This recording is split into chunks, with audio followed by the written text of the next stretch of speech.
Hello and welcome to our video series entitled The Book of Acts. Today's exciting episode is about the Holy Spirit. I'm Luke, your host, alongside with Theo in Rome and Lydia from my history class. Lydia, tell us about yourself. Hello everyone, and thank you Luke for inviting me. My parents named me Lydia after a very wealthy businesswoman in Acts who became a Christian. I'm a business major and hope to someday use my education to start missionary projects. Nice! You'll also be bringing an important voice to our videos by sharing the work women did in the early church to encourage today's women and girls to become missionaries too. Tell me, what was life like for women in Rome? Well, after marriage, a young lady was expected to care for her family, which is very important work. However, some like Lydia also became business owners or got an education. History tells us that many women in Rome left their pagan beliefs to become Christians. Thanks! Now, Theo, please explain why this time period is important to church history. Sure. At this time, Jerusalem was part of the Roman Empire, the fourth kingdom of Daniel's vision. As prophesied, Rome conquered many nations, stretching its power through southern Europe, around the Mediterranean Sea, and down across the top of Africa. Israel hated being ruled by the Romans, but God used Rome to help the Christian church grow. As Rome conquered new places, they built roads to connect those cities back to Rome. Later, Christian missionaries like Paul used these same roads to carry the gospel to new places. But before that could happen, something important was needed. Well, true missionary work can't be done in our own strength. It needs special power that only comes from the Holy Spirit. After Jesus rose from the dead and was accepted by his Father, he spent 40 days preparing his disciples for the great work they do. When he left, he promised to send the Holy Spirit. Jesus' disciples returned to Jerusalem and probably stayed with Mary, the mother of John Mark. She was a wealthy woman who often welcomed believers into her home. At this time, about 120 men and women, including Mary, the mother of Jesus, gathered in her upper room to wait.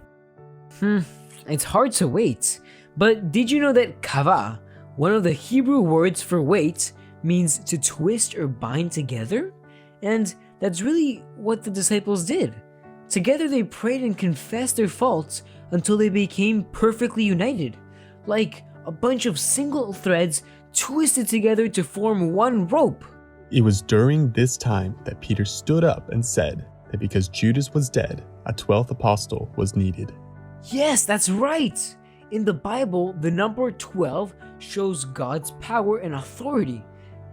Think of the 12 foundations of the New Jerusalem. As God's representative on earth, Israel had been built up from 12 patriarchs. Now, God would begin the Christian church through his 12 apostles. One man who'd followed Jesus from the beginning of his ministry was Matthias, and now God chose him to replace Judas.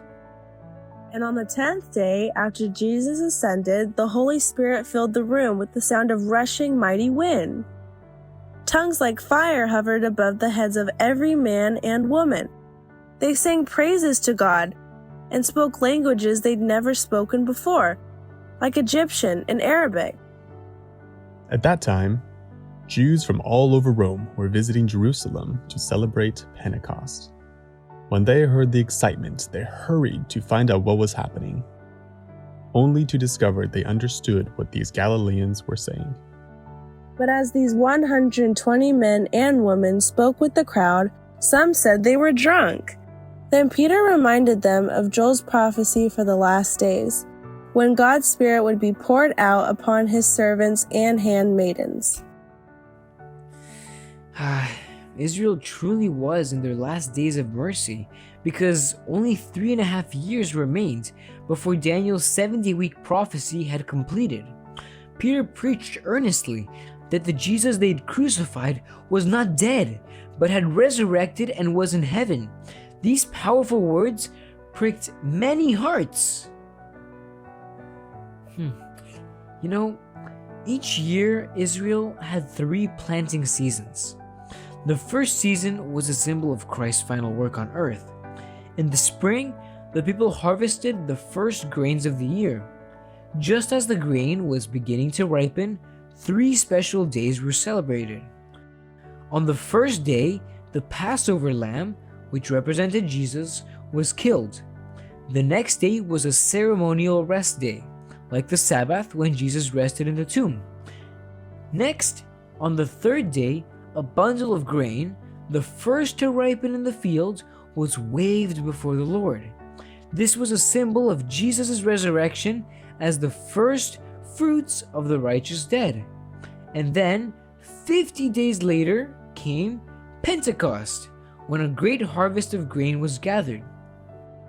This is exactly what happened when the Holy Spirit was poured out 50 days after Christ's resurrection and 5,000 became Christians. Today, we're also living in the last days of mercy and must pray for the power of the Holy Spirit to help us tell others about Jesus. Well, that's all for this time. Thanks for joining. Goodbye!